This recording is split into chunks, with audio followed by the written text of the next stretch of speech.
Pasa a vosotros, mis queridos hermanos. Vamos a dar inicio a la clase de hoy. Vamos a orar y vamos a pedir a nuestro Dios que nos bendiga en esta clase. Padre Santo, Padre de amor, en esta tarde te bendecimos, te damos gracias por la vida que nos regalas y también por el tiempo que nos permites, Padre, estudiar esta materia. Permite que nuestros alumnos sean bendecidos con ella, Padre. Ayúdanos con la dirección de tu Espíritu Santo. Lo rogamos todo para gloria de tu nombre y para bendición de la iglesia en el nombre de Jesucristo. Amén. Bien, la semana pasada empezamos dejamos pendiente el fundamento del liderazgo y solamente vimos 3 aspectos de los 10. Permítame, voy a poner la presentación.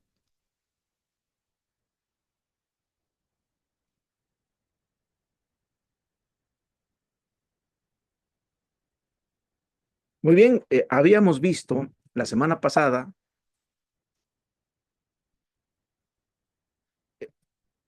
la conducta intachable del líder y hoy vamos a hablar sobre el siervo centrado, sobre el siervo centrado. El término siervo ha ocupado pues un lugar especial en la literatura sobre liderazgo. ¿Se acuerdan que les dije al principio que aunque no aparece la palabra liderazgo en las Sagradas Escrituras, se presupone que existe liderazgo, además con otros nombres? El siervo entonces es un rasgo de liderazgo bíblico y Jesús demostró este tipo de liderazgo tanto en la manera en cómo enseñó como también en sus obras.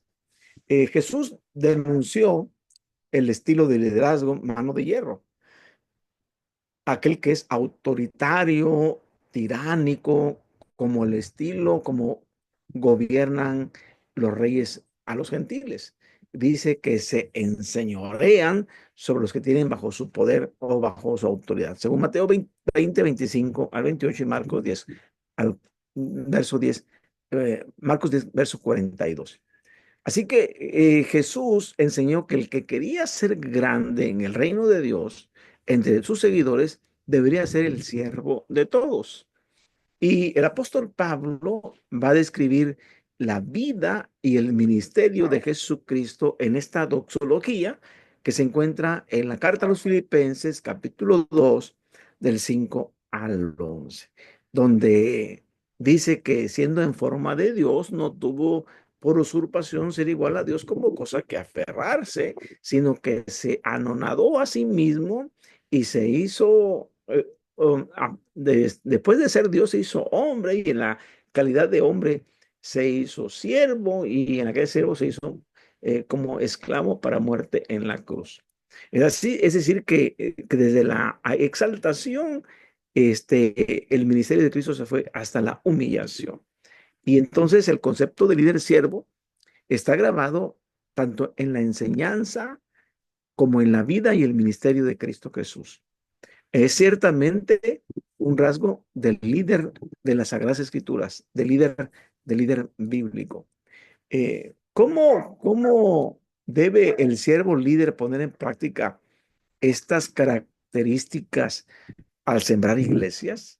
¿Cómo debe de exponerse o ponerse al frente de los demás, considerando que lo que practique son las características de un siervo líder?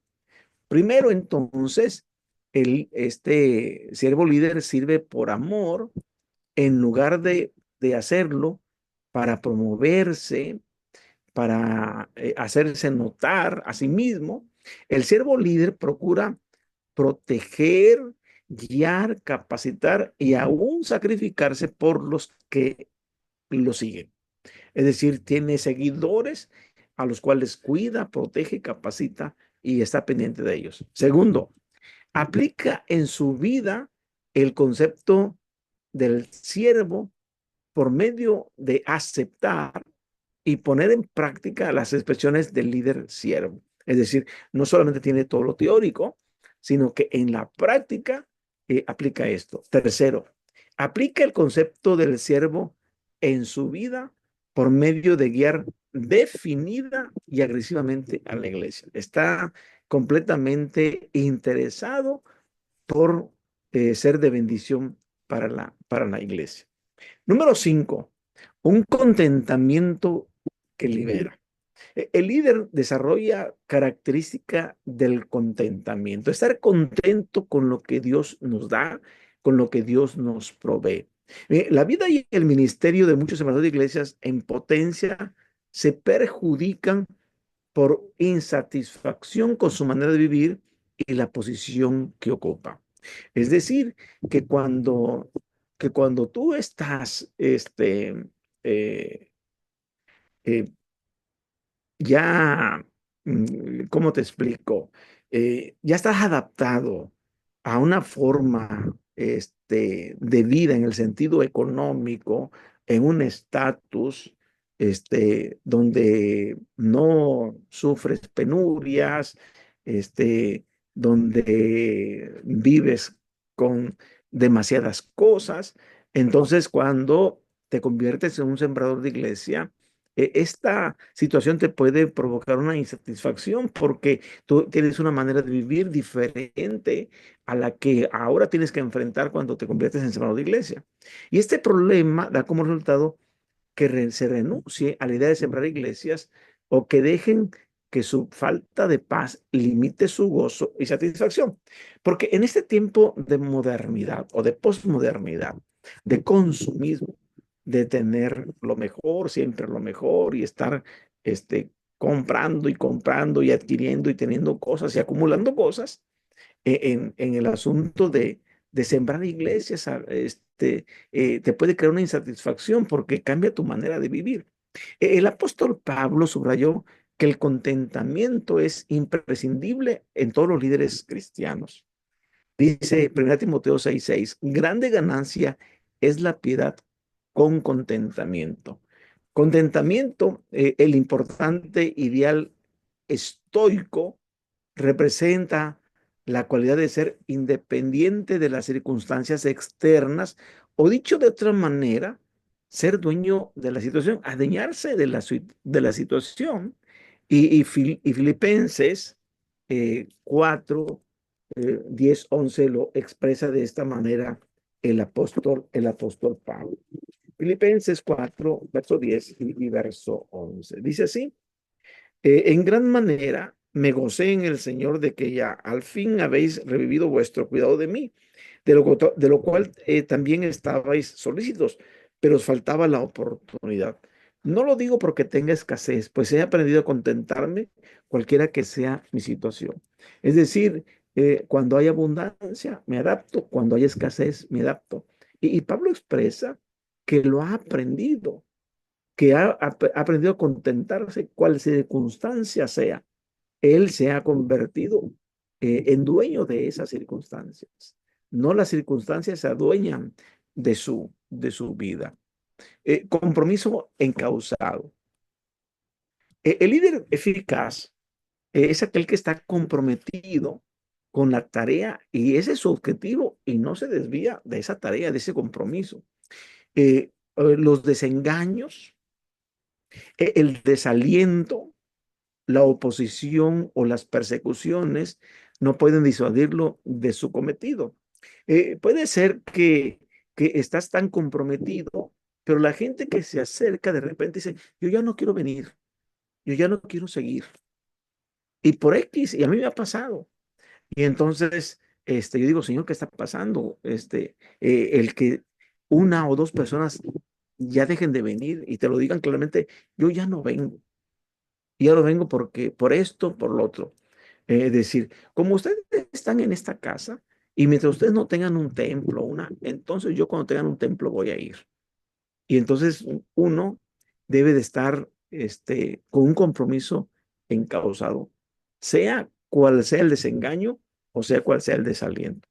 El compromiso encauzado impulsa a perseverar frente a lo que Satanás puede poner en el camino. Moisés escogió guiar al pueblo de Dios sin considerar los placeres del pecado. En Hebreos 11:25, él tenía dos opciones, Moisés, o ser hijo de la hija del faraón, en otras palabras, príncipe de Egipto, o ser egipcio y ser príncipe de Egipto, o ser hebreo e hijo de los esclavos y por lo tanto esclavo.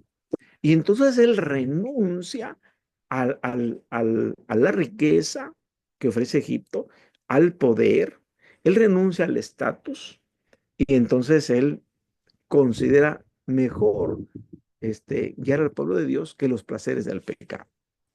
Nehemías dirigió la reconstrucción del muro de Jerusalén y llamó al pueblo a participar en el proyecto porque consideró la tarea como una directiva de Dios para él y se consagró a a la tarea. Dice Nehemías, eh, capítulo 1, al capítulo 7, pero en en el capítulo 1 dice que vino Hanani, uno de mis hermanos, con algunos varones de Judá, y dice, y yo les pregunté por los judíos que habían escapado, que habían quedado en la cautividad y por Jerusalén. Y entonces me dijeron, el remanente, los que quedaron de la cautividad, allí en la provincia están en gran mal, y afrenta, y algunos se han derribado y sus puertas quemadas. El verso 4 del capítulo 1 dice, cuando oí estas palabras me senté y lloré, e hice duelo por algunos días y ayuné y oré delante del Dios de los cielos. Él sintió una gran congoja, una gran tristeza, y y por eso llama Nehemías a la reconstrucción.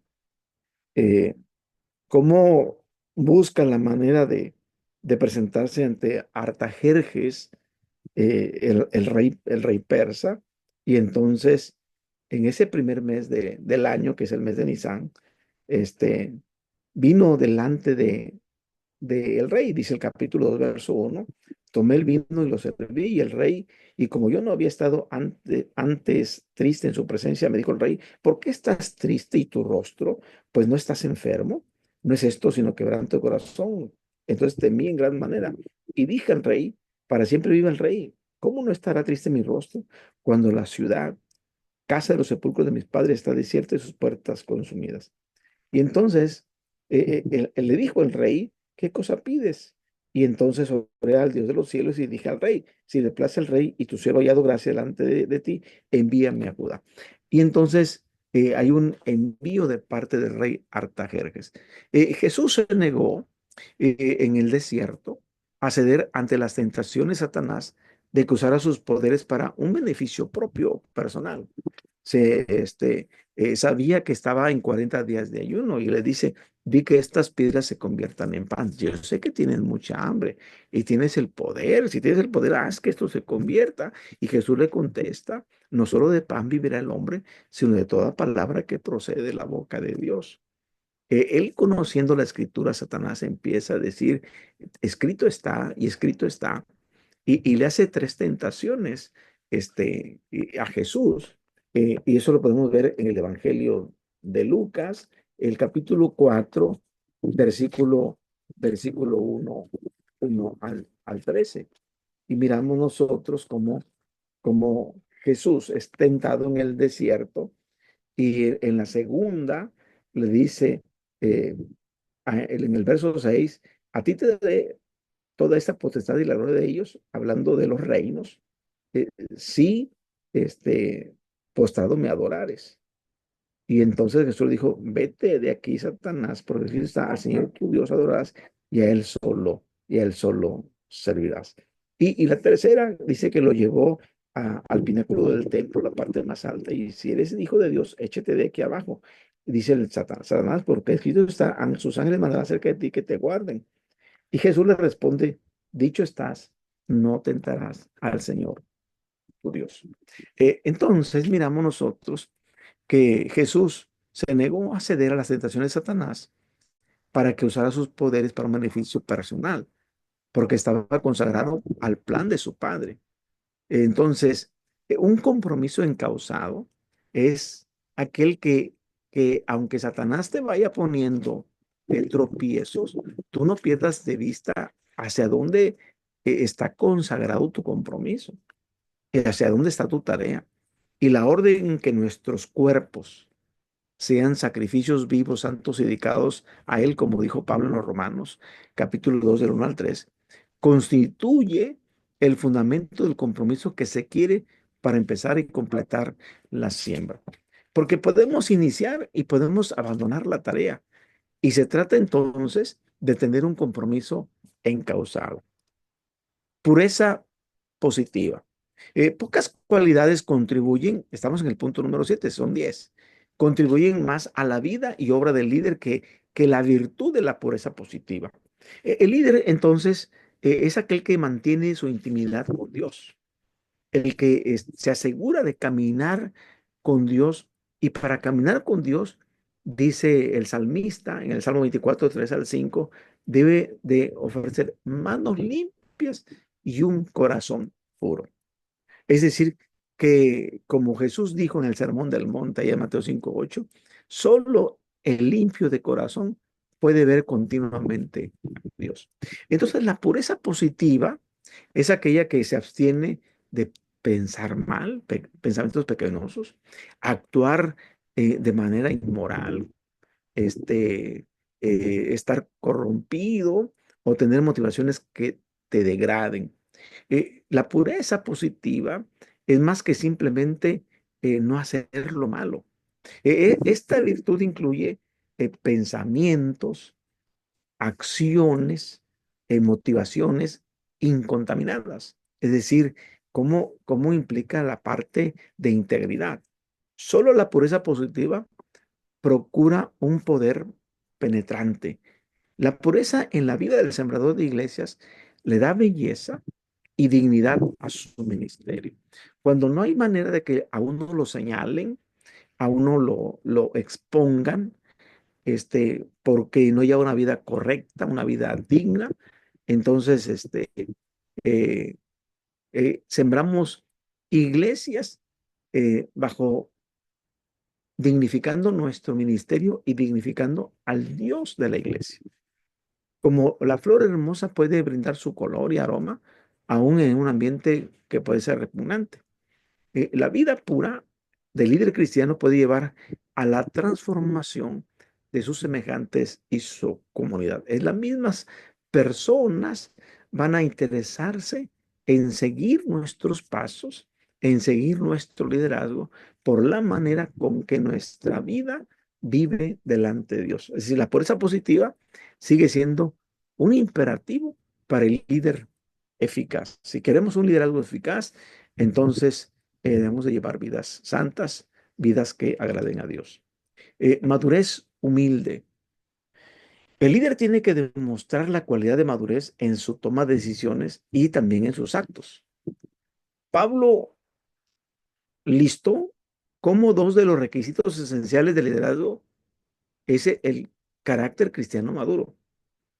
En primera a Timoteo capítulo 3, verso 6 y primera Timoteo capítulo 3, verso 10. Dice la palabra, primera Timoteo 3, verso 6. No un neófito, o sea, no un nuevo en la fe. No sea que envaneciéndose se caiga en la condenación del diablo.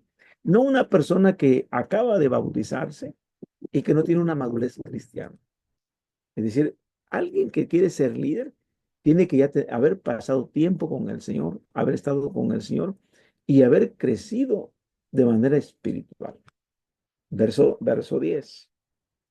Y estos también sean sometidos a prueba primero y entonces ejerzan el diaconado si son irreprensibles. Entonces, alguien tiene que estar puesta a prueba su carácter cristiano. Tenemos que dar pruebas de lo que valemos. La madurez es más que cuestión del espíritu que de la edad cronológica. Porque, miren, a veces tenemos hermanos en la iglesia que tienen 20, 30 años de bautizados y no han madurado. Son niños espirituales todavía. No han crecido espiritualmente.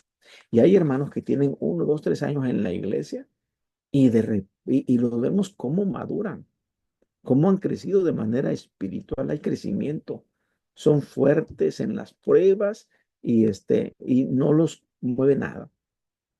Entonces Pablo advierte contra promover a un recién convertido a una posición de liderazgo. Y a veces queremos para que los tengamos a los hermanos ocupados. O sea, está recién bautizado, vamos a ponerlo como líder de varones o como líder de esto. En lugar de hacer un bien, estamos haciendo un mal. Tenemos que esperar que ellos también maduren, que den fruto y cuando empiecen a dar fruto, fruto de servicio, fruto de liderazgo, fruto ya miramos los dones, que tengan un don de presidir, un don de evangelizar, un don de predicar. Entonces, y vemos que su vida espiritual ha crecido, entonces los ponemos, pero no a un recién convertido. ¿Por qué? Porque todavía le falta madurez. Pablo declara que tal orgullo, porque nos ha tocado ver a hermanos así que de repente suben a diaconado o los ponen de pastor. Y yo acabo de estar en una iglesia donde un joven que tenía 3 años de bautizado lo dejaron de pastor. En primer lugar, por su edad, muy joven, con una esposa, con una bebé, y tiene 3 años de bautizado, no tiene ni la madurez espiritual, ni el bagaje bíblico de la palabra, como para atender una congregación de más de 100 miembros. Y entonces yo hablé con él y dije, hermano, no sé por qué usted aceptó. Y claro que fue un error haberlo puesto. Y cuando vinieron las autoridades de la iglesia, le dijeron que no lo podían ungir, que no buscaban a otra persona que tuviera más tiempo en la iglesia. Y él aceptó humildemente no estar preparado, no estar listo. Le dije, hermano, qué bueno que usted no se sienta lastimado porque lo hagan a un lado, este, o porque no le dieron este privilegio. Dice, no, yo estoy para aprender. Y qué bueno, ¿ah? Que está en esa actitud. Entonces, pero puede haberse puesto orgulloso o vanidoso y puede haberle causado problemas. El diablo inflige este daño al líder insensible que deja que la arrogancia, el orgullo, la vanidad, la soberbia lo separen de la voluntad de Dios. El sembrador tiene que contar con madurez espiritual para comprender que cualquier éxito que obtenga no procede de él, sino procede solo de Dios. Es decir, Dios es el que actúa, utilizándonos a nosotros, pero nosotros sabemos que toda la honra, la gloria y la alabanza le pertenecen a Dios y que solamente somos instrumentos en las manos de Dios. Fe persistente. Una fe persistente eh, es una característica muy importante que es clave para el líder espiritual para que pueda tener valor. No hay líder que no necesite más esta fe poderosa y esta valentía en constante aumento. Y por eso hay todo un capítulo en la Biblia. La carta a los Hebreos capítulo 11 nos muestra la galería de los hombres y mujeres de la fe y relata las cosas tremendas que el pueblo de Dios ha podido lograr con el poder generado por su fe en él. Dice el verso 1, es pues la fe la sustancia de las cosas que se esperan, la demostración de las cosas que no se ven. Y el verso 6, pero sin fe es imposible agradar a Dios. Primero crea que Dios existe y que es galardonador de los que le buscan. Dice que entonces que la fe afirma que cualquiera que se acerca a Dios, pero tiene que creer en Dios, que existe y segundo, que va a cumplir sus promesas. La fe en Dios sigue siendo indispensable en la vida del que va empezando una nueva iglesia. Es que tenemos que actuar por fe. Donde vemos que no hay nada, que no hay absolutamente nada, creemos por fe que ya lo habrá. Solo hombres y mujeres de fe van a tener el valor para dejar la comodidad de su vida cotidiana, protegida, para aceptar los riesgos de una obra nueva, e intentar grandes cosas para Dios. Porque, por ejemplo, podemos decir, mi esposa, nosotros ya tenemos muchos años en la iglesia. Y podemos decir, no, pues ya trabajamos y vamos a quedarnos cómodos en la iglesia. Yo acabo de terminar 10 años de mi trabajo como director nacional de evangelismo. a nivel México. Pero cuando yo regresé a mi casa, y regresamos en pandemia, Dios nos puso en el corazón, a mi esposa y a mí, sembrar una nueva congregación. Y lo hicimos cuando la iglesia todavía no se reunía en los templos, estaban en sus casas. Y nosotros íbamos a las casas de las personas que estaban con hambre espiritual en un momento de enfermedad y de muerte, porque había mucha mortandad. Así que entonces la fe es indispensable para poder iniciar una iglesia. Y solamente la fe nos puede llevar a dejar una vida de comodidad para poder aceptar riesgos en lugares donde no hay nada. Dios puede hacer algo. El pastor cuya conexión es un ambiente sin riesgos no podrá hacer las tareas difíciles y arriesgadas que tantas veces se requieren en el ministerio de Cristo. Fíjense nosotros cómo hemos ido cambiando de lugar a razón del medio ambiente y de la cantidad de personas. Empezamos en un lugar pequeño y dijimos, esto está creciendo y tenemos que buscar un lugar un poquito más grande. Bueno, abajo de los árboles, abajo de las palmas de coco y de los árboles de mango. El único techo era el cielo y después conseguimos una pequeña lona. Y alguien nos donó unas sillas, un hermano nos donó sillas, unas mesas, pero la gente estaba llegando. Y luego dijimos, ya vienen las lluvias. No, no solamente venían las lluvias, venían los huracanes. Y aún así nos movimos en fe. Y aún así, el daño, como todo mundo lo sufrió, del huracán, nivel 5. Cuando la seguridad es algo que uno mismo manufacturó, siempre corre peligro. Siempre. La fe a la cual nos referimos aquí da al sembrador el poder de ser valiente y tomar un paso adelante creyendo en Dios, alcanzando a los inconversos y ganándolos para Cristo y haciendo que la congregación crezca. Después del huracán y de los destrozos que hizo en la ciudad, este, nosotros pensamos que la misión se había terminado porque quizás los hermanos ya no iban a regresar. No, los hermanos estaban diciendo, ¿cuándo? Aunque sin techo, porque nos quedamos sin techo, se llevó el techo de la casa de los hermanos que nos prestaban. Se llevó su casa de ellos. Y gracias a Dios, con la ayuda de las iglesias, reparamos la casa de los hermanos y reparamos el lugar donde nos reunimos. Entonces, es bien importante que no dependamos de nuestra seguridad, porque si manufacturamos nuestra seguridad, va a correr peligro. Buscamos un lugar seguro, no lo hay. Dios es el que nos da la seguridad. Y por último, un amor sin límites. El líder cristiano será eficaz en la medida al amor, el amor a Dios. Es decir, cuánto usted ame a Dios. Y usted lo va a hacer demostrando ese amor de Dios a Dios, amando a sus semejantes. Y desde luego a toda la creación, al resto de la creación de Dios, cuidando todas las cosas que el Señor ha creado, cuidando los ríos, las lagunas, cuidando las plantas, los árboles. Usted ve la fauna, la flora como creación de Dios y usted está al cuidado de eso. Se siente responsable, mayordomo de eso porque Dios le dice que le ame y usted ama a sus criaturas, a su prójimo y a todo lo creado. Este amor tiene como su modelo el amor demostrado por Dios. Jesús enseñó que el mandamiento más importante, el más grande de la ley es amar a Dios. Porque le preguntaron cuál es el mandamiento más grande y el Señor contestó, claro, el Señor tu Dios, amarás al Señor tu Dios con todo tu corazón y con toda tu alma y con toda tu mente. Mateo 22, 36 a 37.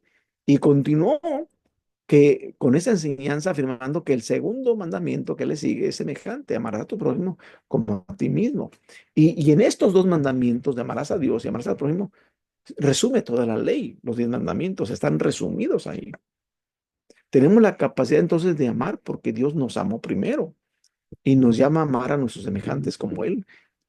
También los ama a ellos y también nos ama a nosotros. Y tenemos ahí las citas de primera carta de Juan, capítulo 1, que quisiera leer los textos a manera de que entendamos al apóstol Juan como el apóstol que predica el amor. Y dice primera de Juan. el 1:9, si confesamos nuestros pecados, eres fiel y justo para perdonar nuestros pecados y limpiarnos de toda maldad.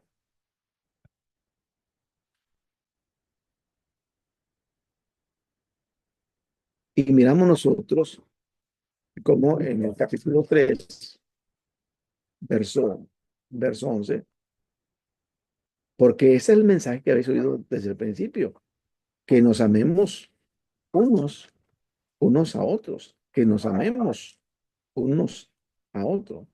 Y el versículo, ahí podemos ir hasta el verso 24, dice, y el que guarda sus mandamientos permanece en Dios y Dios en él. Y, y esto sabemos que Él permanece en nosotros por el Espíritu que nos ha dado. Y este es su mandamiento, que creamos en el nombre de su Hijo Jesucristo y nos amemos unos a otros como nos los ha mandado. Y así podemos ir al capítulo 4, versículo 7. Amados, amémonos unos a otros porque el amor es de Dios. Todo aquel que ama a Dios es nacido de Dios y conoce a Dios. La centralidad del amor en cada líder es aún más especial. Tiene un amor especial por las personas fuera de la iglesia y con frecuencia son decididamente diferentes a los que pertenecen a la iglesia. Entonces, nuestra iglesia puede ser sembrada y crecer si el sembrador no siente el amor bíblico básico por Dios y los perdidos. Ninguna iglesia puede ser sembrada así y crecer. Tenemos nosotros que tener líderes que sientan el amor, que amen como un principio básico de Dios y que amen sobre todo a los perdidos. Si nosotros no amamos a la gente, entonces no podemos alcanzar a la gente.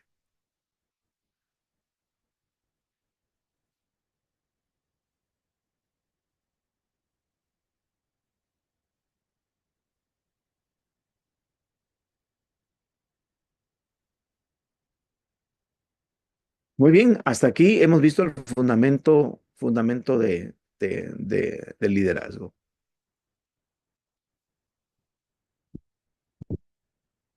Vamos a ver ahora el fundamento financiero.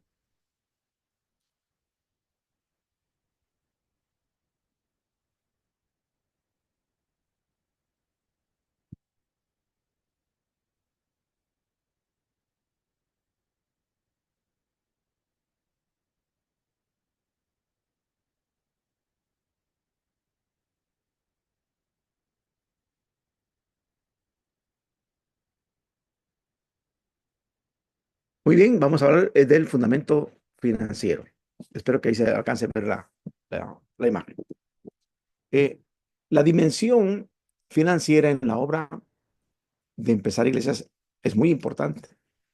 ¿Por qué? Porque por un lado, el sembrador no siempre necesita seguir el modelo de las iglesias que están establecidas, que cuentan con los recursos para tener un pastor y personal a sueldo. Es decir, tenemos una iglesia con edificio, con espacios, con programas, con presupuestos generosos, con abundantes materiales para cada grupo de la congregación. Tienen un pastor que se le paga y que tienen personal a sueldo. Y, y, y nosotros tenemos que dimensionar este fundamento de la necesidad financiera, porque esto se compara con una pareja que quiere tener auto, casa, muebles y todos los artefactos electrodomésticos pagados antes de casarse. Es decir, antes de que nos casemos debemos de tener ya la casa, los muebles, lo cual no sucede con mucha frecuencia. Yo me recuerdo que el día que yo me iba a casar, lo único que es que tenía la renta de un departamento y que lo había solamente amueblado de una manera muy modesta, muy sencilla, lo básico nada más. Lo básico, ya con el tiempo íbamos a empezar a comprar y a hacernos de nuestra propia casa. Cuando no hay mucha plata, no hay mucho dinero. Pero la nueva congregación tiene que empezar con lo que tiene e ir creciendo hasta llegar al punto de contar con los recursos para consolidar y ampliar su ministerio.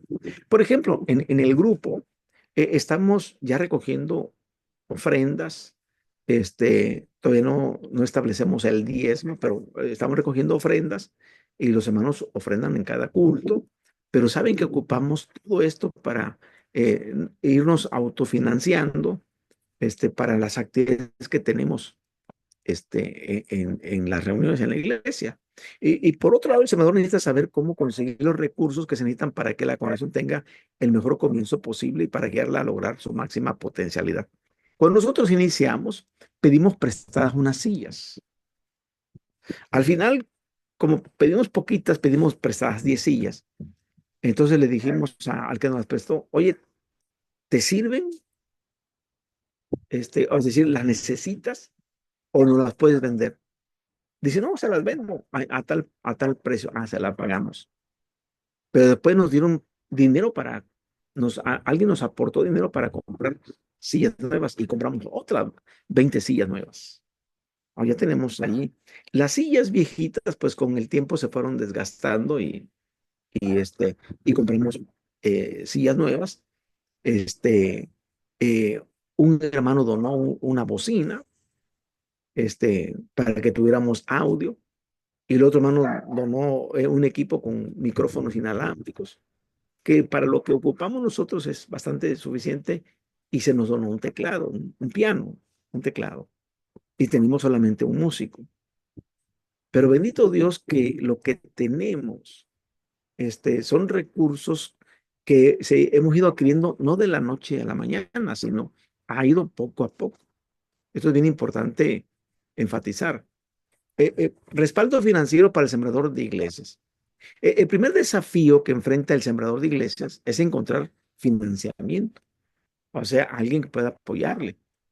Hay varias maneras en que puede encontrar los fondos necesarios para sostener a su familia y para iniciar la obra misionera. Es decir, ok, si yo me voy a un lugar y yo tengo que rentar una casa y yo me voy con mi esposa y con mis hijos, ¿quién me va a patrocinar? ¿Quién me va a financiar? En el caso de nosotros viajamos en nuestro vehículo, pero estamos en la misma ciudad. No estamos en otra ciudad. Estamos en la misma ciudad, a las afueras de la ciudad, si ustedes quieren, pero estamos a 40 minutos. Pero cuando dicen, vamos a ir a sembrar, que a mí me tocó viajar 4 horas para ir a otras ciudades a sembrar nuevas iglesias. Y nos íbamos desde el viernes y regresamos el lunes en la madrugada para irnos al trabajo. Es decir, ocupábamos mucho tiempo para estar allá con la gente, cuando menos 2, 3 días de la semana, y luego irnos a trabajar. ¿Por qué? Porque, por ejemplo, yo soy bivocacional. Yo ya explicaba qué es bivocacional, a que tengo la vocación de pastor o sembrador de iglesias, pero yo trabajo, es decir, yo me sostengo por mi trabajo como médico. Entonces yo me sostengo como mi profesión. Pero ¿cómo hacer que solamente que es monovocacional, que no es bivocacional, sino es monovocacional? Es de la única vocación es sembrar iglesias, es sembrador de iglesias, pastor sembrador de iglesias. Entonces, vamos a ver cómo pues, se puede conseguir. Y puede conseguirse el financiamiento proveniente de la iglesia a nivel nacional. ¿Qué es la iglesia a nivel nacional? Bueno, la iglesia que está constituida en el país. Y entonces tenemos nosotros un concilio nacional que dictamina que el área de evangelismo se tenga dinero para levantar nuevas misiones. Entonces, se puede trabajar con algunas iglesias a nivel nacional para sistemas de financiamientos a sembradores de iglesias y sus familias. Y aquí se nombran misioneros. ¿Quiénes van a ser los misioneros que van a ir a tal o tal parte? ¿Y cómo vamos a proveer los fondos que se necesitan para que ellos tengan dinero para cuidar sus familias y también para realizar el trabajo de campo de sembrar la iglesia? Por lo general, estos misioneros tienen instrucciones de desarrollar congregaciones con sostén propio en los países donde trabajan. Es decir, muchas veces la misma escuela misionera les ayuda a que generen, a que tengan su autogestión de sus recursos, a gestionar sus propios recursos. Les enseñan a poner una granja, a hacer pan, actividades que pueden desarrollar para subsistir. En estos casos, el nivel de financiamiento se mantiene bastante constante para los misioneros. ¿Por qué? Porque hay una iglesia nacional que los va a enviar y los va a sostener. Entonces, ellos tienen instrucciones específicas, pero tienen un medio de sostén. El sembrador pastor de iglesias, en el caso del departamento aquí en México, Nacional de Evangelización y Misiones, pues se contaba con un centro de entrenamiento misionero, una escuela para capacitar misioneros y enviar a los egresados de los después de 3 años de estudio, se envían a las zonas más necesitadas del país, este, para sembrar una nueva iglesia o para atender a aquellas iglesias que requerían ser revitalizadas, que contaban con templo, pero habían perdido membresía. Es decir, se buscaba la manera de cómo enviarlos y se contaba con un fondo económico para no solamente una temporalidad, sino decir, vamos a tenerlos allá durante 4 o 6 años que dura su envío.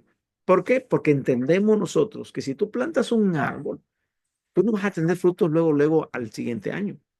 Plantas un árbol frutal, el fruto te va a dar a los 3 o 4 años. Entonces, así pasa lo mismo con sembrar iglesias. No tienes fruto luego. Este es un trabajo que lleva su temporalidad, lleva su tiempo.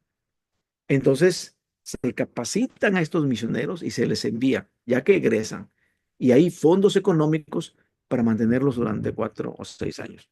Todavía en pandemia, cuando empezaba la pandemia, en ese entonces, estoy hablando del año 2020, que fue mi última supervisión que hice a los misioneros que tenía en varias partes del país para ir a visitar cómo estaban su siembra de iglesias, cómo estaban trabajando con sus siembras de iglesias. Yo bendigo a Dios por la vida de todos ellos, porque solamente me faltó uno, ya no pude llegar por la pandemia, se cerraron todas las vías de transporte, etcétera. Pero a todos los que visité, iglesias bendecidas, prósperas, sus familias, sus esposas, sus hijos bien atendidos, que también las esposas amaban la obra. Es decir, que no estaban separadas del trabajo del esposo.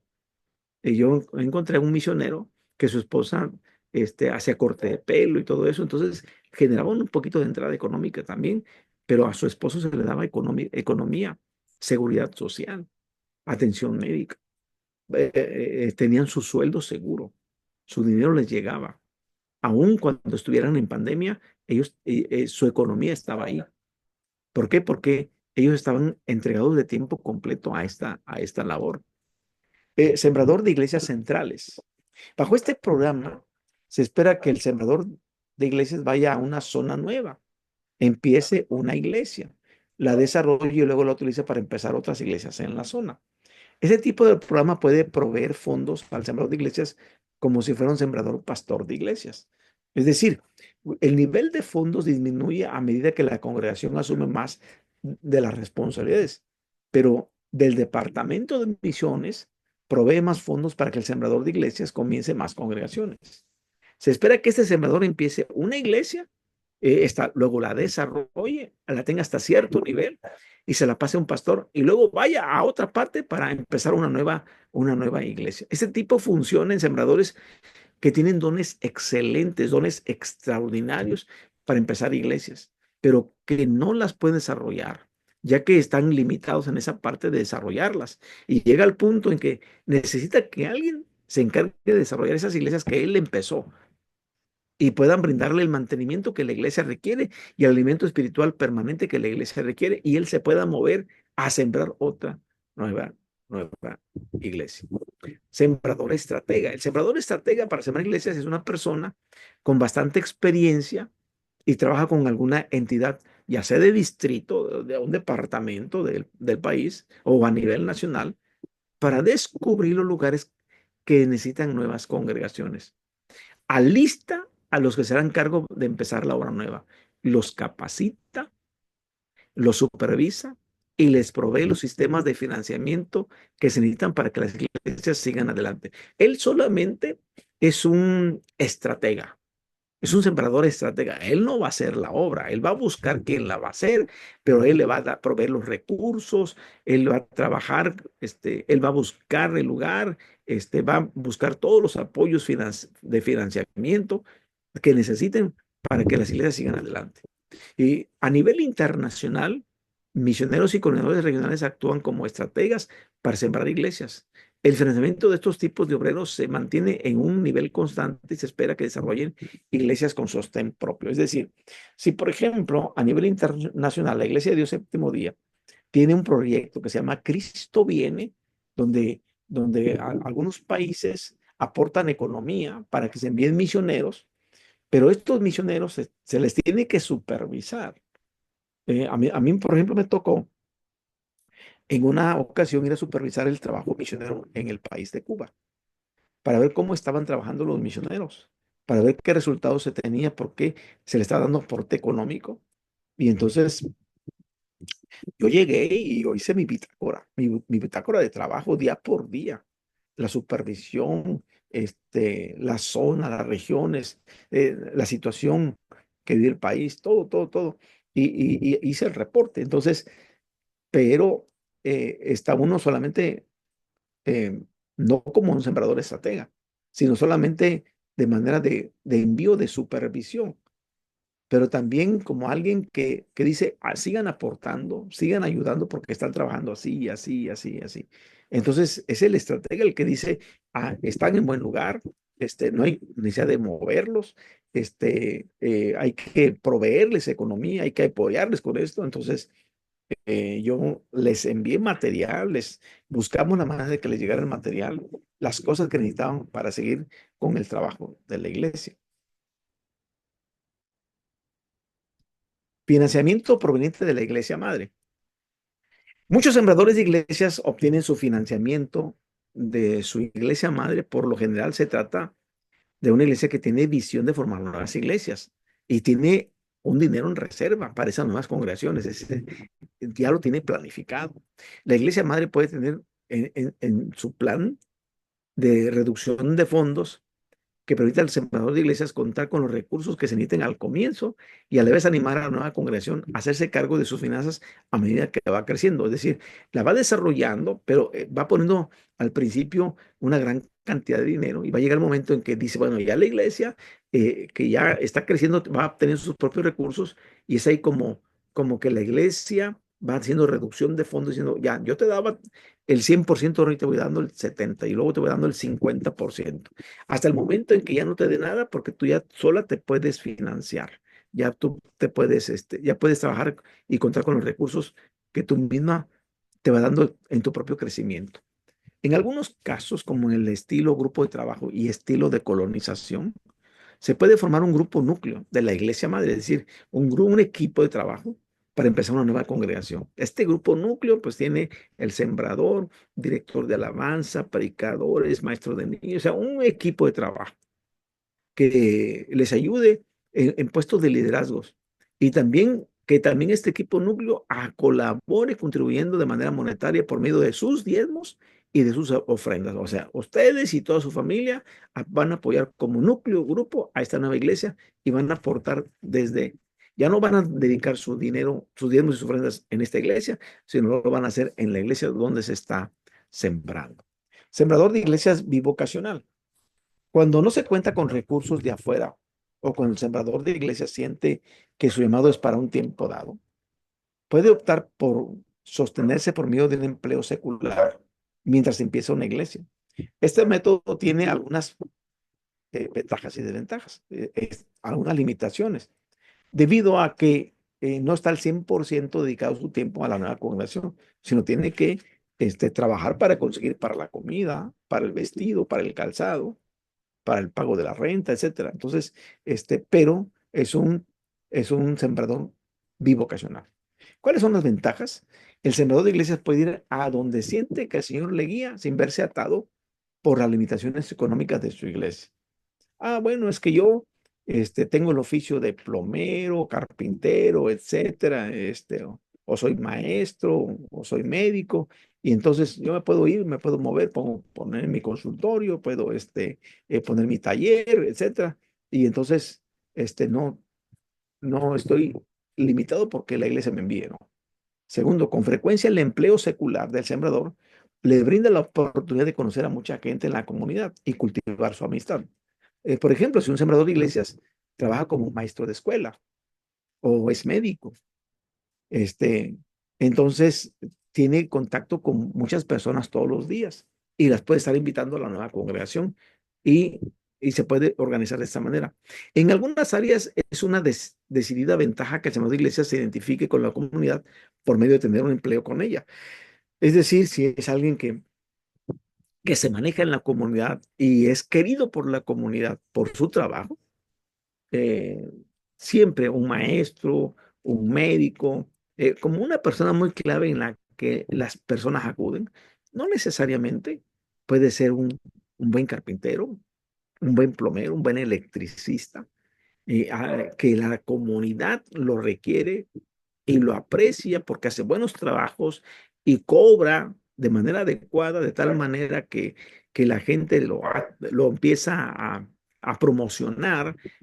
Fulano de tal le hizo el trabajo así, así. Y entonces, pero él va conociendo a la gente y tiene la manera de irles invitando, de irles compartiendo la palabra. Son las ventajas. Trabajo en equipo. Algunos sembradores de iglesias han adoptado el método de trabajo en equipo. Es decir, en que eh, vamos a ver, tres parejas se dedican a hacer ese trabajo de equipo. Y dos de las parejas tienen trabajos seculares. Y la tercera pareja dedica su tiempo completo a empezar una congregación. Decimos, nosotras, dos parejas, vamos a mantenernos nosotros y a la tercera pareja. Las parejas que tienen empleos seculares pueden brindar el financiamiento al igual que su liderazgo contra los estudios bíblicos y los cultos. Y esto hace posible que un grupo de personas contribuyan al inicio de una nueva iglesia y tengan el tipo de ministerios que atraiga a los de afuera. Ministros de misiones. En la actualidad, algunas iglesias tienen en su personal miembros que llevan el título de ministro de misiones. Su tarea es involucrar a los miembros de la iglesia y también a otros voluntarios para empezar nuevas congregaciones. Y al igual que él, fíjense que el sembrador de estratega, el ministro de misiones hace investigaciones necesarias para ver la situación geográfica, a qué lugar se requieren nuevas iglesias. Consigue personal, obreros para ese trabajo, les da capacitación, los guía a medida que empiezan las nuevas conexiones. Este tipo de sembrador de iglesias también recibe financiamiento permanente. Le están apoyando económicamente, puede ser a nivel de distrito, puede ser a nivel nacional. Donantes interesados. El sembrador de iglesias hace una lista de personas que tengan recursos para que proporcionen el financiamiento necesario para empezar una nueva iglesia. Esto involucra ponerse en contacto con posibles donantes, se les hace una presentación, un plan de trabajo que explica y aclara la visión, desafiándoles a contribuir. Por ejemplo, eh, eh, estamos a 4 horas de un lugar donde no teníamos congregación y ahora tenemos congregación. Y entonces, eh, se requería, tenemos ya misionero ya de tiempo completo, pero no tenemos un lugar para comprarle un terreno. Y entonces hizo una relación de hermanos que tienen poder económico, que tienen recursos económicos y dicen, bueno, cada mes ustedes tienen que aportar, tienen que donar cada mes esto, porque ya nos venden el terreno, tenemos que dar un enganche, tenemos que apartarlo con una cantidad y tenemos que pagar cada mes esta cantidad al banco, ¿no? Puntualmente. Y entonces se hace una lista de personas que tienen estos recursos, ya sean 1,000 pesos por persona, como mínimo, como máximo 2 o 3 mil pesos, pero son seguros que durante el tiempo, y se les va dando informes de cómo va, cuánto es lo que se ha aportado y cuánto es lo que se debe, hasta que el terreno se pagó. Y entonces ya los hermanos dieron otro donativo para poner columnas, poner paredes. Y estoy con ese pendiente de ir a ese lugar, porque en una de mis supervisiones, fue una de las primeras supervisiones que hice persona que estaba ya de misionero y fue en el 2020 y estamos en el 2025 y tengo ese pendiente moral, ya no soy el director nacional, pero está en cerca de, a 4 horas donde yo vivo y estamos con la intención de que un familiar de mi esposa se fue a vivir a esa ciudad y está buscando una iglesia. Entonces ya quedamos, además estoy esperando mejorar de mi salud para poder ir y visitar a los hermanos allá y ya sé dónde está el lugar, este, y llevar a esta persona y ver en qué podemos contribuir. Los sembradores que han sido exitosos en obtener un financiamiento enfatizan en compartir la visión del proceso, captan su imaginación y los motivan a través de un proyecto que dará como resultado la conversión de muchos. Sobre todo, fíjense, cuando se hace una presentación fotográfica, la gente se emociona y cuando los invitan ustedes a la inauguración o, o a la firma o entrega del documento de posesión y toman la foto, todos los hermanos que están colaborando económicamente sienten la bendición de que colaboraron y que son parte de esa nueva congregación porque aportaron. Preparar una propuesta por escrito que muestra la necesidad de empezar una nueva iglesia en una zona escogida es bien importante. Es importante que se haga no solamente un análisis geográfico, sino también un análisis demográfico. ¿Quiénes son las personas que viven ahí? ¿A qué se dedican? ¿Qué hacen? Y se demuestra que se necesita una nueva congregación. La propuesta tiene que ser muy clara en cuanto a la visión general y a la estrategia que se empleará. También es provechoso dar una breve información sobre quién es el equipo que va a sembrar la iglesia, cuáles son sus valores, cuáles son los métodos para realizar el ministerio y cuándo se van a consagrar. Utilizando el siguiente bosquejo, escriba una propuesta para sembrar una iglesia cuyo fin es obtener financiamiento para una nueva iglesia que piensa empezar. Voy a ponerles este bosquejo porque quiero decirles que al final de la cursada, este bosquejo les va a servir para el proyecto final, el trabajo final. Así que voy a poner, y si puede ustedes tomarle fotografías al proyecto, este va a ser, y empiecen ya a trabajar su proyecto, porque a finales de mayo, a finales de este mes, que esperamos terminar la cursada, ustedes estén enviando su proyecto, que va a ser su última calificación. Hay algunos que todavía tienen pendientes de entregar tareas. Yo le digo que las entreguen. No hacemos examen. Yo no hago examen. Me interesa a mí que en este caso hagan un proyecto, desde luego ficticio, porque no los voy a mandar a sembrar iglesias, que sería lo ideal que fueran a sembrar iglesias, pero ese es el proyecto. Muy bien. Deben de empezar con una justificación. ¿Por qué quiere empezar una nueva iglesia? Y ahí va a describir el llamado que Dios le hace. Y también cuál es su visión para esa nueva iglesia. Y va a explicar las razones por qué empezar una nueva iglesia. Demuestre la necesidad específica de contar con una nueva iglesia. ¿Por qué contar con una nueva iglesia en ese lugar que usted ha pensado? Segundo, enfoque. ¿Entre qué grupo específico piensa trabajar? ¿Qué grupo específico? Describa al grupo específico. Explique el perfil demográfico. Describa el lugar que se propone. Cuando hablamos de grupo específico, bueno, ya ustedes van a ir entendiendo van las clases y el perfil demográfico, qué personas viven ahí, quiénes son, en qué lugar se va a realizar.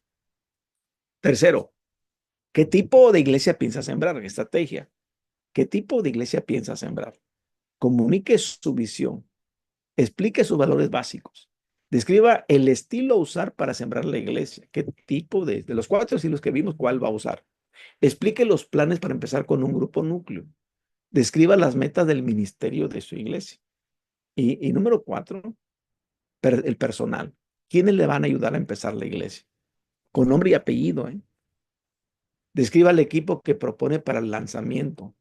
define el papel que tendrá cada integrante. ¿De qué? Este va a ayudar con la alabanza, con la predicación, con atender a los niños. Va a definir el papel. Mencione los nombres de los integrantes del equipo que ya se han anotado. 5. Periodo de tiempo. ¿Cuáles son las fechas tope? Describe los proyectos y fechas tope para el primer año. Describe los proyectos y fechas tope para el segundo año. Describe los proyectos y fechas tope para el tercer año. Y número 4, finanzas. ¿Cuánto costará? Presente un presupuesto para la etapa inicial, presente una proyección de flujo de caja y explique la estrategia para financiar la obra. No se preocupe, aunque este es el proyecto para la tarea final, todo esto lo vamos a ver en las siguientes clases. Séptimo, conclusión. ¿Cómo puede involucrar a los hermanos? Comunicar necesidades de oración, darles nombres de simpatizantes, sumarlos al grupo núcleo, pueden proporcionar el equipo que se necesite, pueden proporcionar financiamiento.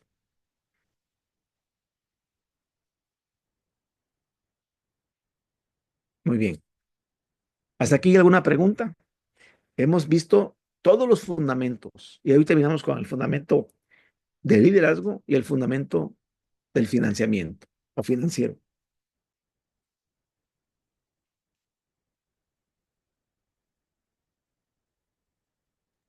Pues hasta ahorita todo bien, profesor.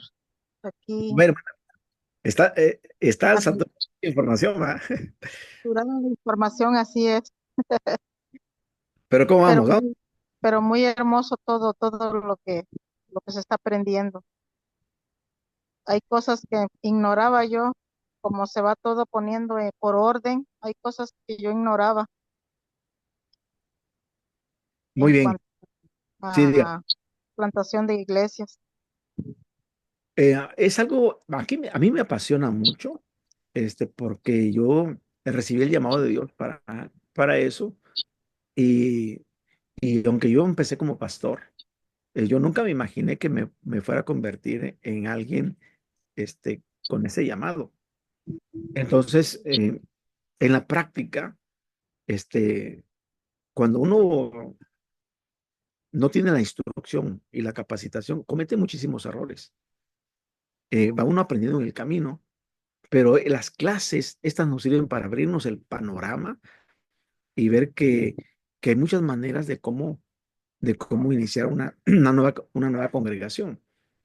A veces me ha tocado a mí contar con el apoyo y a veces no contar con nadie, ni con tu propia iglesia. Y no porque, y no porque la iglesia esté mal o la iglesia madre no quiere tener una hija, sino porque también cada iglesia tiene sus propias circunstancias. Este, eh, por dar un ejemplo, ¿no? Donde mis hijos asisten y asistimos nosotros. Nuestra iglesia no tiene templo terminado. Ahorita el templo está en lo que va a ser el estacionamiento de autos. Están trabajando para el templo en la parte de arriba del estacionamiento, que van a tener una vista preciosa porque van a ver toda la bahía de Acapulco, pero eh, están pensando y les va a llevar un poquito de tiempo. Y yo todavía ni terminan ese templo y yo me fui a abrir una congregación. Así que económicamente no tenemos ningún respaldo, pero nosotros estamos trabajando, mi esposa, mi cuñado y yo, estamos trabajando y estamos consiguiendo hermanos externos, nos, nos dicen qué necesitan. Y ahorita les decimos, no, con lo que tenemos estamos bien, pero va a llegar el momento en que sí busquemos recursos, pero ahorita no nos quita el sueño el de tener un terreno y contar con, no. Tenemos que fortalecer el número de personas, tener un número adecuado de personas para decir, ok, tenemos un número de personas ya bautizadas, apenas llevamos 8, deberíamos de ser 11, pero todavía no podemos establecernos como misión porque nos faltan 2 más. Con 2 bautizados más, ya tendremos los 10 bautizados que se requiere para hacer una misión. Y entonces ya diríamos, con tantos bautizados, vamos a comprometernos a rentar un local. Primero rentar. Pero lo que importa son las almas, no prácticamente la parte física. Y a veces perdemos mucho tiempo y nos gastamos económicamente en el templo, en las cosas materiales, en contar con un templo, en contar con una construcción, y nos alejamos completamente de lo importante que son las personas, que esa es la iglesia, las personas. La casa de oración, sí, pero no es lo importante. Lo importante son las personas. Muy bien, vamos ahora sí a empezar a trabajar con conceptualización. Me parece que sí. La fase de conceptualización. ¿Se acuerdan que les dimos las diferentes fases? Y vamos a empezar con la fase de conceptualización. Espero terminarla entre hoy y el miércoles, porque si el tiempo nos está ganando. Sí, gracias, profesor. Muy bien. Vamos a poner la presentación, permítanme.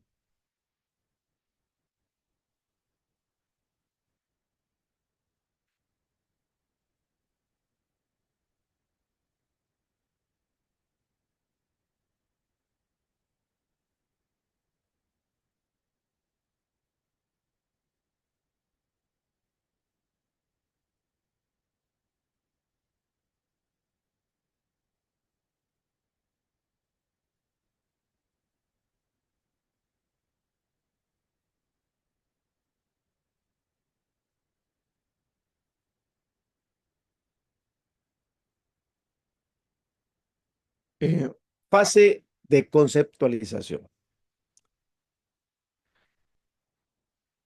La etapa de conceptualización es de vital importancia. ¿Por qué? Porque en esta etapa, la visión es cultivada. Las relaciones patrocinadoras son clarificadas. ¿Quiénes van a patrocinar la nueva iglesia? Los integrantes de los equipos son seleccionados y el grupo entre el que se va a trabajar es identificado. A ver, ¿en dónde vamos a trabajar? ¿En qué lugar? ¿Quiénes van a ser el equipo? ¿Y quiénes van a ser los patrocinadores? ¿Y cuál es la visión? En esta etapa se trazan los planes para la consolidación y el desarrollo de la nueva congregación. Primero es conceptualizarla. Estos planes hacen que el senador pueda determinar qué tipo de iglesia necesita establecer, qué tipo de equipo se necesita y qué métodos evangelísticos serán los más apropiados. Habiendo determinado todo esto, el senador de iglesias puede seguir adelante con una estrategia claramente definida. Muy bien. Cultive la visión. La Biblia declara que donde no hay visión, el pueblo se desenfrena. Proverbios 29:18 lo dice. Las escrituras muestran que los que hicieron gran impacto en el reino de Dios eran impulsados por una visión. En el Antiguo Testamento tenemos el ejemplo de Nehemías, quien guió al pueblo de Dios a reconstruir el muro alrededor de la ciudad de Jerusalén. Primero, Nehemías se enteró de la necesidad. ¿Se acuerdan de Nehemías 1 del 1 al 4 que leíamos hace un rato? Que llegó un familiar de él y le dijo, no, ¿y cómo está Jerusalén? ¿Cómo están allá en Judá? No, todo está destruido y esto. ¿Y qué hizo Nehemías? Se puso a llorar. Se puso a llorar, se entristeció. Llegó con el rey Atajerjes que le servía con un rostro triste. El rey le preguntó, ¿qué te pasa? ¿Por qué estás así? Y el rey lo envió y puso dinero. Entonces, lo primero, Nehemías se enteró de la necesidad. O sea, hay que tener una necesidad. ¿Dónde está la necesidad? Segundo, buscar una visión de parte de Dios. Él dice que oró y ayunó. Y por medio de ayunar y orar, él tuvo la visión. Y luego intercedió por el pueblo en oración. Verso 5, versos 6 al 10, y pidió la bendición de Dios. Y podemos ver, estamos en el libro de Nehemías, capítulo 1. Y miramos cómo en el versículo 11, te ruego, oh Jehová, esté ahora atento tu oído a la oración de tu siervo y a la oración de tus siervos, quienes desean reverenciar tu nombre. Concédeme ahora buen éxito a tu siervo y dale gracia delante de aquel varón, porque yo servía de copero al rey. Entonces pidió la bendición de Dios. Tercero, captó la visión dispuesto a sacrificarse para cumplirla. Él dijo, si me muestro así delante del rey Artajerjes, puede que hasta que me quite la vida. Pero del versículo 1 al 10, el rey Artajerjes se compadece. Entonces, este, eh, captó la visión y estuvo dispuesto a sacrificarse para cumplirla. Cuarto, comunicó la visión del pueblo. Verso 18 del capítulo 2. Entonces les declaré cómo la mano de mi Dios había sido buena sobre mí, y asimismo las palabras que el rey me había dicho, y dijeron, levantémonos y edifiquémonos. Así esforzaron sus manos para bien. Quinto, desarrolló una estrategia que requería unión y cooperación para cumplir la visión. En el capítulo 4, versículo 15 al versículo 23, empieza aquí cómo están las tareas del capítulo 4 del 15 al 23. Salú, hijo de Coljose, gobernador de la región de Mizpa, restauró la puerta de la fuente. Él la reedificó, la enmaderó y levantó sus puertas, sus cerraduras y cerrojos. Y después, verso 16, él restauró Nehemías, hijo de Asbú, gobernador de la mitad de la región de Betsur, hasta delante de los sepulcros de David y hasta el estanque labrado y hasta la casa de los valientes. Entonces, miramos cómo dio tareas para la restauración, pero desarrolló una estrategia. Sexto, trabajó para superar obstáculos internos y externos. Es decir, por un lado, este, el, el de la gente que estaba allí molestando, que eran asuntos eh, que hacían que se agravara el trabajo de ellos, y, y entonces también había problemas de manera interna y él supera esos obstáculos. Cuando una persona tiene la visión, tiene la estrategia y tiene la comunicación correcta, aunque estén los obstáculos dentro del grupo o fuera del grupo, esos obstáculos se van a convertir en una realidad diferente porque los va a enfrentar. En el Nuevo Testamento encontramos evidencias de que la vida de Pablo era impulsada por una visión clara e imperiosa. Por ejemplo, en la segunda carta a Timoteo, capítulo 1, verso 11, dice la palabra así.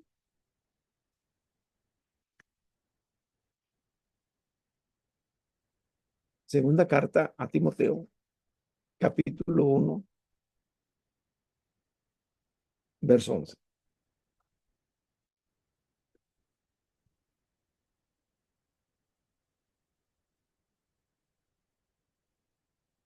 Vamos a ver desde el verso 10 de segunda Timoteo 1, 10 y 11. Pero que ahora ha sido manifestada por la aparición de nuestro Señor Salvador Jesucristo, el cual quitó la muerte y sacó a luz la vida y la inmortalidad por el Evangelio, del cual yo fui constituido predicador, apóstol y maestro de los gentiles. Pablo afirma que ha sido puesto por parte de Cristo como predicador, como apóstol y maestro de los gentiles. Y el libro de los Hechos presenta relatos detallados de cómo Pablo implementó su visión de sembrar iglesias. En Hechos 26-19 dice, por lo cual, oh rey Agripa, no fui rebelde a la visión celestial. Es decir, Pablo, cuando deja Asia para entrar al continente europeo, tiene en una visión a un macedonio que se le aparece en su visión, en sueños, dice, ven y ayúdanos. Y entonces él deja el recorrido por Asia y se interna a la primera ciudad europea, Filipos. Y de ahí el evangelio se esparce al continente europeo. Entonces, vean lo importante de tener una visión y en este caso estar impulsado por una visión clara e imperiosa. Definición de visión. George Barna define así la visión de un ministerio. Miren, una clara imagen mental en un futuro preferible impartida por Dios a sus siervos escogidos y que se basa en una comprensión exacta de Dios, de uno mismo y de las circunstancias. Entonces, este escritor, hablando de la visión de un ministerio, es que tengamos una clara imagen en nuestra mente de lo que va a ocurrir de aquí a 5 a 10 o 20 años, pero que esta imagen preferiblemente sea impartida por Dios a quienes ha escogido como siervos y que se basa en una comprensión exacta de Dios, de uno mismo y de las circunstancias. Holloway define visión como la habilidad o don dado por Dios de ver como una realidad aquello que todavía no ves. Es decir, es real lo que todavía no veo, pero que va a ser real. Es decir, ¿a cuántas personas veo aquí que se van a convertir? Entonces nosotros soñamos que tengamos 60, 80 personas en ese lugar o 100 personas glorificando a Dios, glorificando a Dios.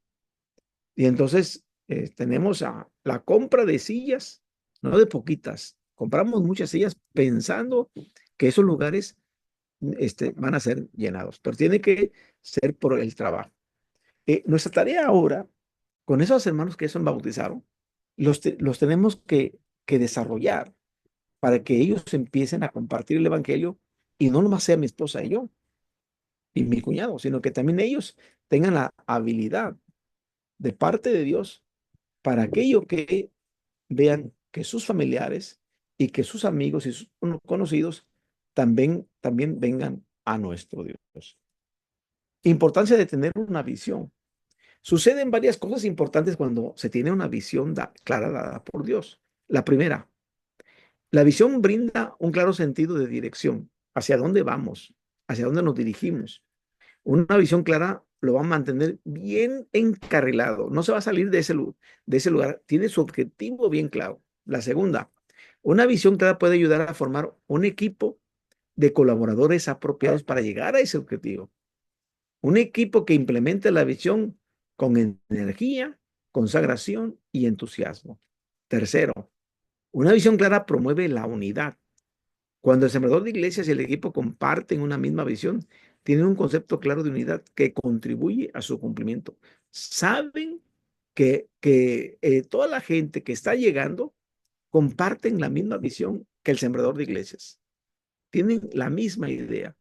Está, está claro el concepto y entonces trabajan en unidad y esto contribuye a su cumplimiento. Ahora, ¿cómo puedo obtener una visión clara e imperiosa? Este proceso incluye varias etapas importantes. La primera, hay que dedicar tiempo a estudiar la Biblia. ¿Para qué? Para que tengamos un concepto claro del propósito redentor de Dios. ¿Por qué el Señor quiere redimir de los pecados a la gente? Debe anhelar con fervor que necesitamos alcanzar a las personas para Cristo. Segunda, debemos dedicar tiempo a la oración y a la reflexión. Sus oraciones deben buscar la voluntad de Dios para su vida y un concepto claro del tipo y tamaño de iglesia que Dios quiere establecer en ese lugar. ¿Qué tipo de iglesia queremos? ¿Cuántas? ¿60, 70, 100, 200, 500 personas? Pero hay que preguntarle a Dios, ¿qué tipo de iglesia quieres, Señor? ¿Cuál es tu voluntad aquí? ¿Qué es lo que se va a mover aquí? Tercera, debe familiarizarse con las necesidades y oportunidades relacionadas con el grupo en el cual trabajará. Cuarta, dialogar con otros sembradores de iglesias que trabajan impulsados por una visión para obtener de ellos elementos que te ayuden a perfeccionar tu visión. Quinta, necesita un proceso de lluvia de ideas. Pida ideas. Estas pueden organizarse en categorías con propósitos de selección y evaluación. Sexta, el sembrador de iglesia necesita condensar la declaración de su visión a un eslogan de ella. ¿Cuál es? Comunicación de la visión. La comunicación de la visión es un paso esencial para que otros se asumen al trabajo y ésta se convierta en realidad. El punto de partida es comunicar la visión al equipo sembrador de iglesias. Este necesita compartir la visión a fin de que contagiamos a los demás con la misma visión, lo que Dios quiere que todos logremos. Hay varios puntos que pueden contribuir a esto. El primero, Debe haber estudio bíblico y oración. El equipo que se dedica a sembrar iglesias debe captar una visión al estudiar la Biblia y orar. Estudiar el Nuevo Testamento, especialmente el libro de los Hechos, bien importante que estudiemos el libro de los Hechos, nos va a ayudar a tener la convicción de cuál es la voluntad de Dios que se involucren en empezar nuevas iglesias. Para el equipo de trabajo, estudie el libro de los Hechos. Y para la gente nueva, yo estoy trabajando con el Evangelio de Marcos. Y miren qué maravilloso es compartir el, el sermón expositivo capítulo por capítulo o fracción por fracción. A veces de un solo capítulo sacamos 3 o 4 sermones, pero los hermanos están aprendiendo completamente de Jesús, de quién es Jesús y la vida de Jesús y cómo todo su ministerio va impactando en nuestras vidas.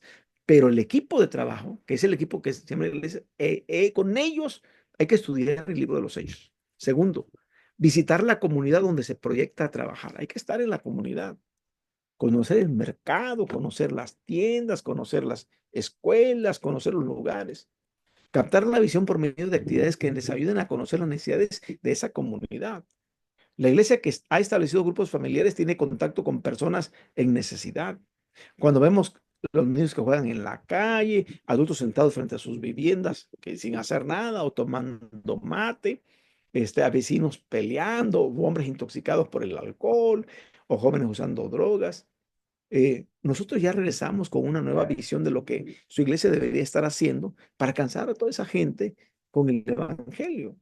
Porque queremos ver a gente como la ve Jesús. Vio Jesús a la multitud y dijo que tuvo compasión de ella porque eran como ovejas sin pastor, ovejas sin pastor. Comunicarse,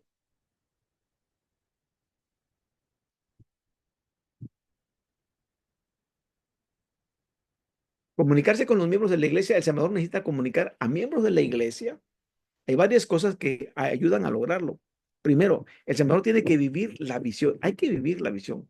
Cuando los hermanos ven en nosotros una personificación de la visión, la van a comprender con facilidad, con sencillez y se van a sentir motivados para ser partícipes de ellas. Vénganse a trabajar con esto. Segunda, la visión puede ser comunicada por medio de la predicación y la enseñanza en la iglesia. Tercera, la visión tiene que ser comunicada repetida y creativamente a través de todos los medios a disposición, ya sean flashers, ya sea en video, en fotos, y esto incluye cosas como panfletos cuidadosamente diseñados, audio, videos, dramatizaciones, testimonios, boletines y aún cantos que capten la esencia de la visión para atrapar a los hermanos y nos puedan apoyar. Cuarta, la visión tiene que comunicarse con pasión. Hay muchas cosas, programas, actividades que compiten por la atención, el tiempo y los recursos de los hermanos. Entonces, si no tenemos pasión para comunicarnos, este, todo el tiempo los hermanos están siendo bombardeados por programas, actividades que están compitiendo con la atención, están compitiendo con el tiempo de ellos y están compitiendo con los recursos. Están ellos aportando en otro lado, poniendo el tiempo en otro lado y están compitiendo con la visión que nosotros tenemos. Aclaración de la misión. Es importante distinguir entre la visión y la misión. Una visión es una imagen mental del producto terminado que Dios quiere lograr. Y una manera es preguntar cómo será la nueva iglesia dentro de 5, 10, 20, 30 años. ¿Cómo será? Por otro lado, el tema de una declaración de la misión contesta 3 preguntas distintas. La primera, ¿qué quiere Dios que logremos? Segunda, ¿a quién quiere Dios que alcancemos? Tercera, ¿por qué quiere Dios que hagamos esto? Son preguntas muy importantes. Y la gran comisión como modelo para contestar estas preguntas, ¿qué? ¿Qué es la gran comisión? Hacer discípulos. Discípulos que hacen discípulos. ¿A quién hay que hacer discípulos? A todos los grupos étnicos, a todas las naciones. ¿Por qué hay que hacer discípulos? Para glorificar y exaltar a Cristo. En cierto sentido, todas las declaraciones de misión de una iglesia deben ser una repetición de la gran comisión. Ejemplo, nuestra misión es convertir a personas en seguidores consagrados de Jesucristo. Nuestra misión es anunciar el amor de Dios a las personas en las ciudades y más allá, a fin de que lleguen a ser seguidores de Jesucristo. La idea es que se conviertan en discípulos de Cristo, que se conviertan en seguidores de Cristo. Clarifique las relaciones en la siembra de iglesias. ¿Cómo vamos a clarificar las relaciones? El sembrador de iglesias no puede trabajar aislado, necesita personas y recursos que proporcionen sistemas de apoyo para la obra. Los diversos estilos utilizados para sembrar iglesias requieren distintos tipos de relaciones, o sea, distintos tipos de personas. Los estilos que hemos tocado son patrocinio, pionero, asociación y propagación. Antes de considerar los diversos estilos de siembra de iglesias, sobre las relaciones hay que preparar a las iglesias y grupos patrocinadores a fin de que cumplan con sus deseos. Todo grupo que se propone apoyar esfuerzos de siembra de iglesias, sea cual fuere el estilo a seguir, necesita prepararse para esta tarea vital. ¿Cómo hay que prepararnos? Prepárese de manera espiritual, emocional, sociológica, psicológica, filosófica y de estrategias. Bueno, hasta aquí le vamos a dejar. Y el miércoles terminamos esta fase de conceptualización. ¿Preguntas?